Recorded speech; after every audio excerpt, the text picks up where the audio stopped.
Hi, Ronnie.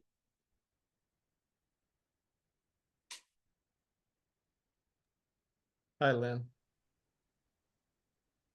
I like your Fathom note taker. I think it should be your Phantom note taker. That's almost what it looks like. I'm just rearranging my Yeah. screen here.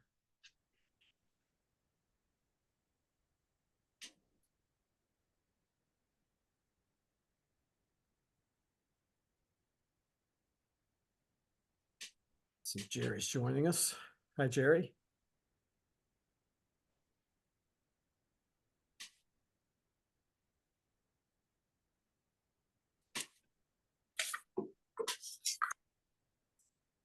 How's it going? Sorry about that. It's okay. Things are going okay. Chris is unfortunately not going to be here today because he has a meeting with Enfield, I believe. Okay. That's fine. I'm not sure, Drew. Yeah, here it's Drew. Okay, good.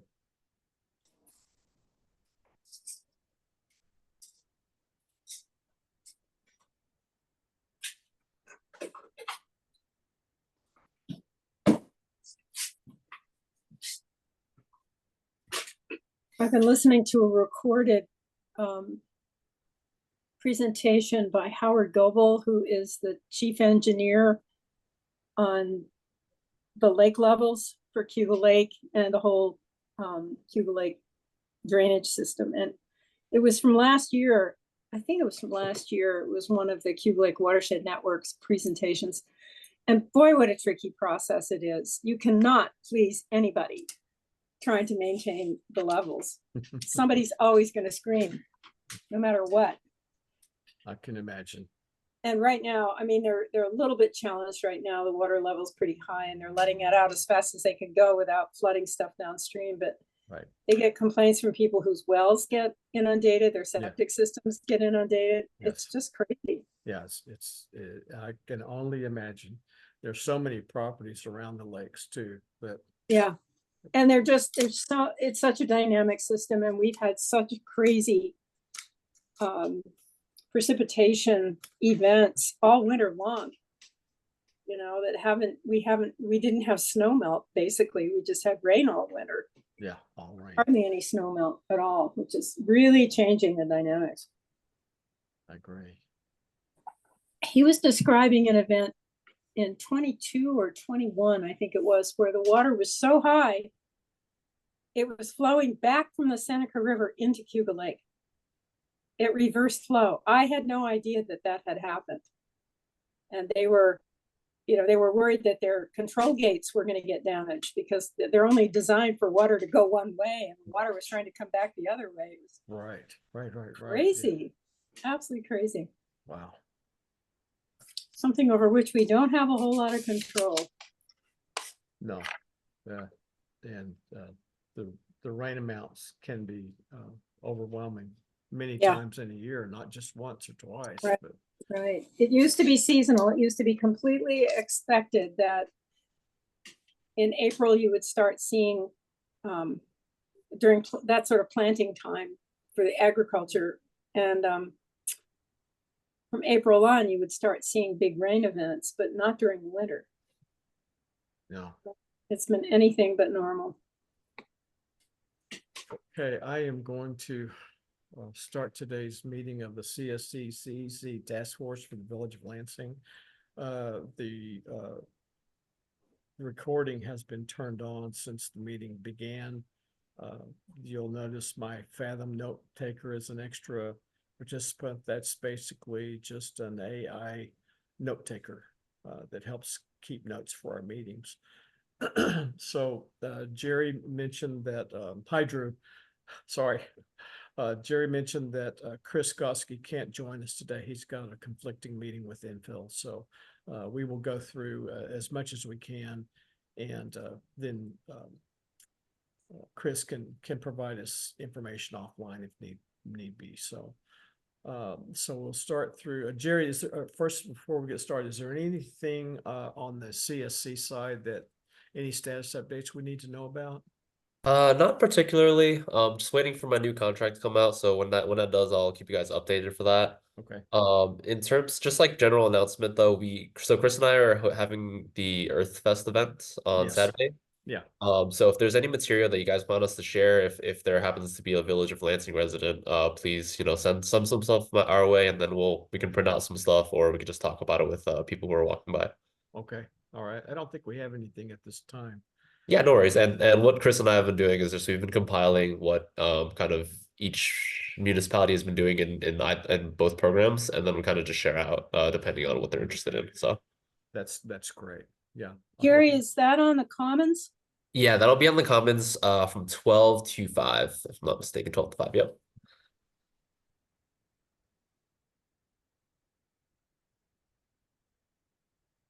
Yeah, I mean, if you're in the area, it's there'll be food and some activities to do, so it should be fun. Earth Day like we used to celebrate it.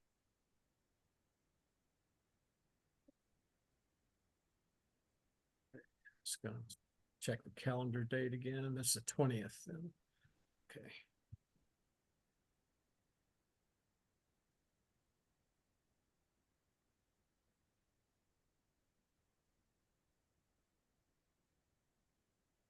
Thanks, Jerry. So on our pledge element 6, the planning and infrastructure for bicycling and walking, that's still ongoing with the county's joint safety action plan that we're involved in. March 27th, I met with Carolyn Greenwald and John Courtney with representatives from Sam Swartz and Cambridge Analytics, who are helping us write up the joint safety action plan, gathering information and writing it up. Met with them to present our list of roads, streets, and intersections that the village would like to see worked on in the future. And I provided that URL link if you're interested in what we did share. They were impressed because we were the first municipality to actually have a list available for them. I don't understand why you would meet someone without a list, but apparently people were just kind of sitting down and talking through the issues. But we've been known about a lot of our streets and roads and intersections for quite some time, and kind of at least acknowledge where the problems are. But we compiled a list, and so those would be potential candidates for future state or federal grants that we might want to pursue. And once we're part of the joint safety action plan, we would be in a better situation to apply for a grant and potentially receive it. So that is ongoing. I'm still leaving the alternative fuel infrastructure in because I'm going to try to get that included every year. I will nominate it as a potential shared services initiative to the county when we get together. So that will always be there. The PE7, I couldn't remember, did we decide that the climate smart resiliency planning was a little too large a lift for the village, or were we going to pursue that? I couldn't remember, Jerry. This is something that I'll be working on in the future once the new contract comes out, which is why I mentioned before. I'm just waiting for the new contract update from DEC so that we can get the okay to start working on more of these plans for people. So PE7 policies for climate resilience, and then as well as the climate adaptation plan will be something that we just work on together.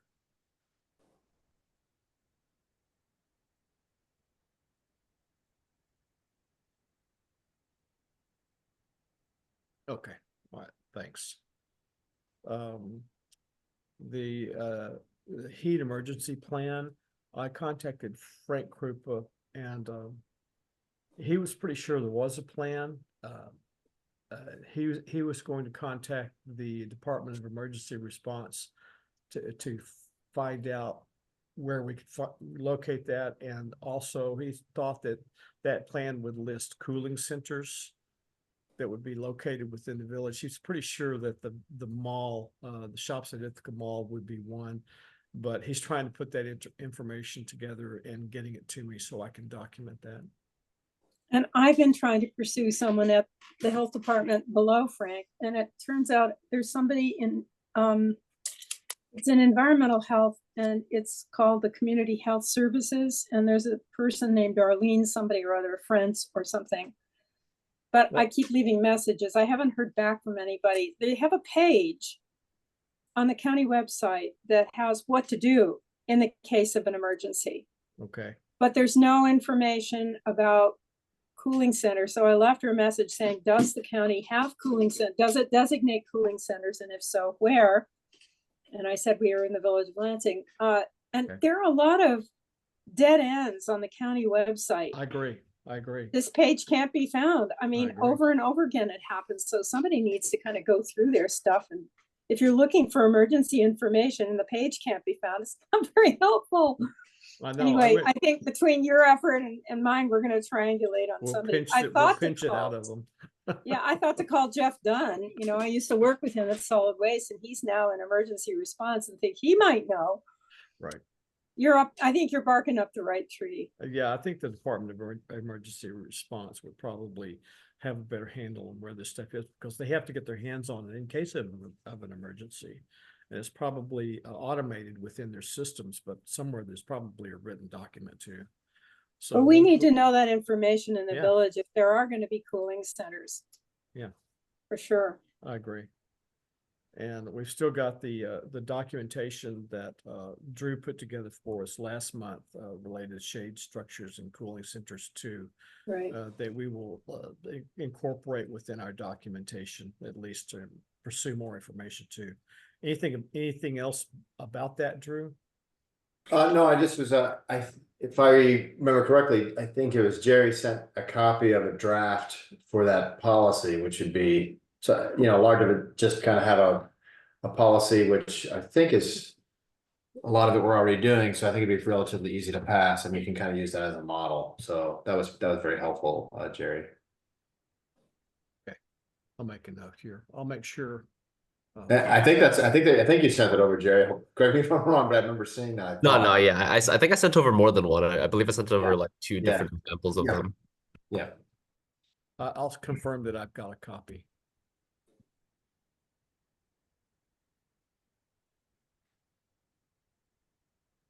All right.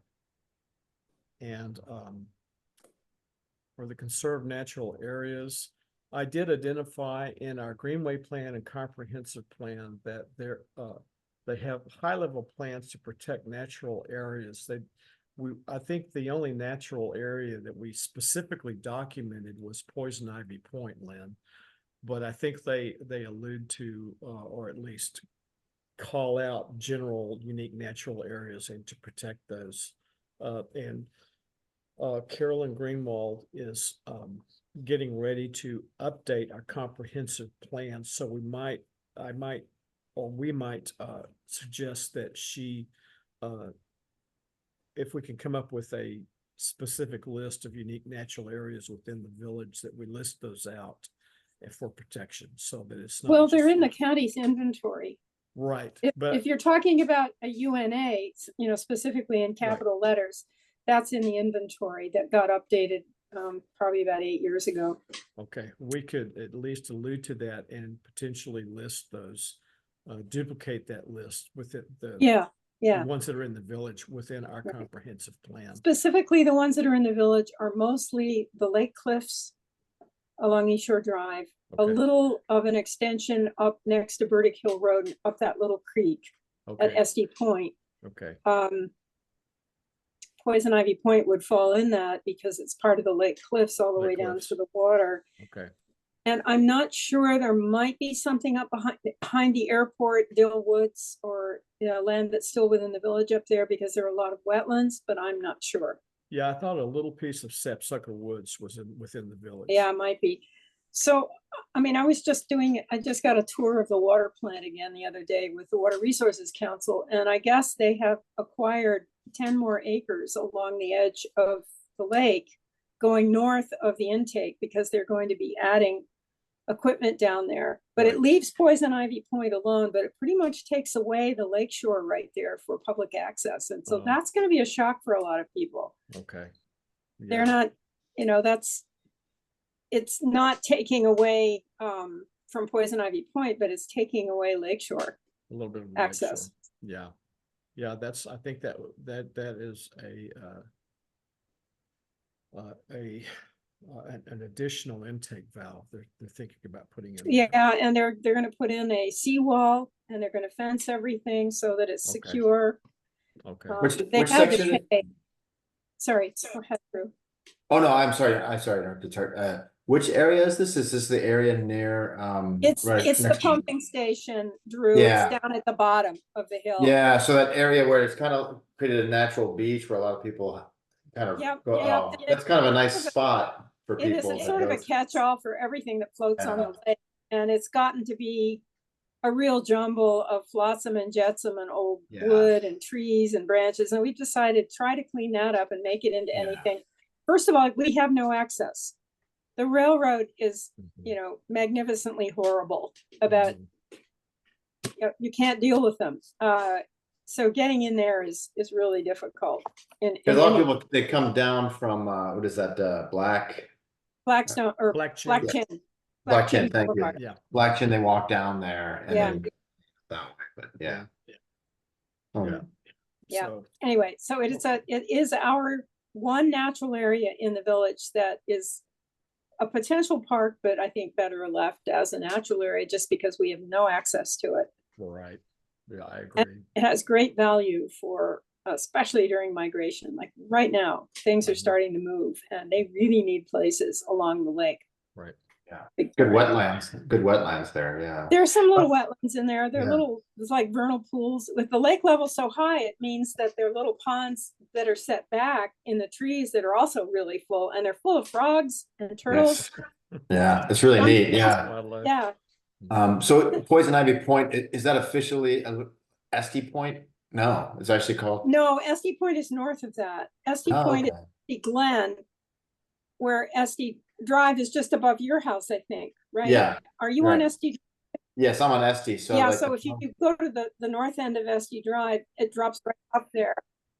Okay, yeah, And I think Oh. that's SD Glen. And so if you trace that water course Yeah. back uphill to the east side of Route 34, the unique natural area got extended uphill into that water course a little ways, right, just because okay. of the creek, Yeah, okay.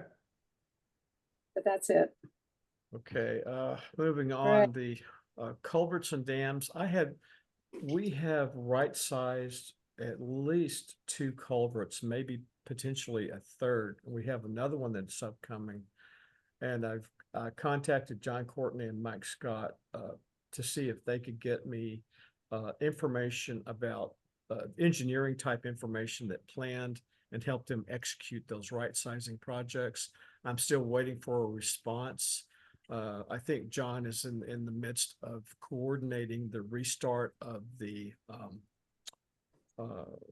East Shore Drive, Cayuga Heights sewer line, new sewer line, and also the Dart Drive work. So he's busy doing that. I expect to hear back from them probably within this next week. So I think we've got 3 good projects where we right size those. 2 are for roads and 1 is for a trail. We'll see if we've got enough documentation to apply for that. I think we might be able to get more than 2 points on that too, with the work we've done. The riparian buffers, I did a little bit of research. There's a lot of documentation within both the Cayuga Lake Watershed and Municipal Organization and the Cayuga Lake Watershed Network that would cover riparian buffers. I found this little bit of information right here within the CSC documentation, where if we can find that the development of a watershed plan, and I know that the CWEO has done a watershed plan, it might cover these actions. So I'm trying to put together, find the plan so that I can confirm that it covers Ronnie, any or all of that these. might be the restoration protection plan for Cuba Lake, and it was updated maybe 10 years ago. And that's for the whole of Cuba Lake, and that was a huge project that took all the counties and all the municipalities around the lake to put Right. together. And I Right. think that is the plan, the Okay. active plan. What's it called? Restoration? It is the RPP, the Restoration and Protection Plan. And it, you know, it covers pretty much every aspect of lake water quality that you can think of. And it probably needs updating again, but I don't know what their plans are. I have no Okay. idea. But there Well- is that management plan in place, but it doesn't assign duties to anybody specifically. It just says, these are the issues, these are what Okay. have to happen. I don't know kind of in terms of implementation, how that all works. No Okay. idea. Well, that the new watershed manager might be the contact that would Yeah. start the implementation. So there might be another plan put either in process or developed from the watershed manager position. The Water Resources Council has a committee that's looking into watershed rules and regulations that would be similar to what they're doing on Owasco Lake. Okay. We don't have anything like that on Cuba Lake, but the Right. time is coming when there eventually will be a set of rules and regs. Right. I think they've looked, yeah, they did look outside for models for a plan for the lake. So I'd like to get the status of all of that and see. This might not be exactly ready, but I think that they've probably done a lot of work toward many of these. So I just, this list it's lifted directly from the CSC guidelines. So it would help us determine if we could get points for those down the road. Maybe partial now and complete later. And that also covers this, I think it also covers these last action items too, except for the water smart landscaping. That one I'm not sure about. We don't have anything right now.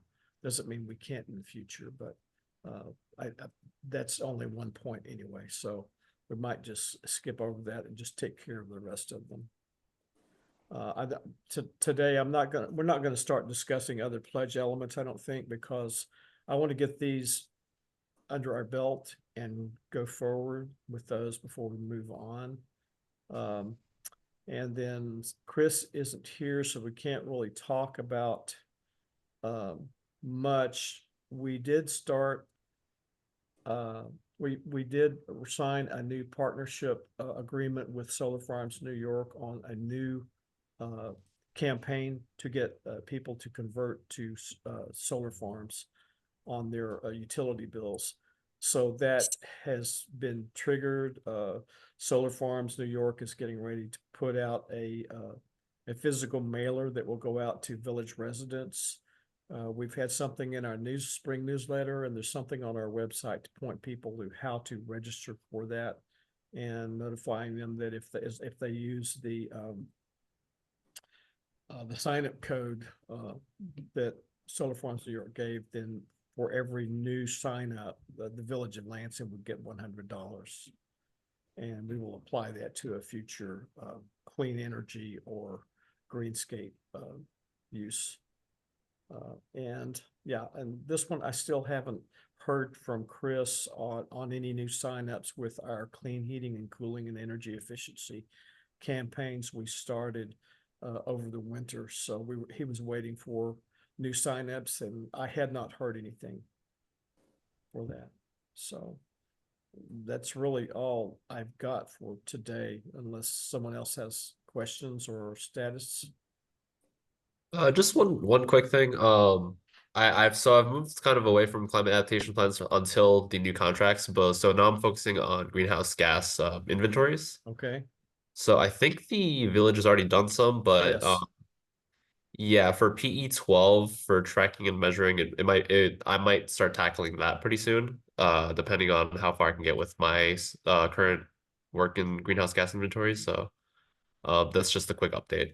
Okay. All right. Okay. Good. Is there anything else? No. Okay, short meeting.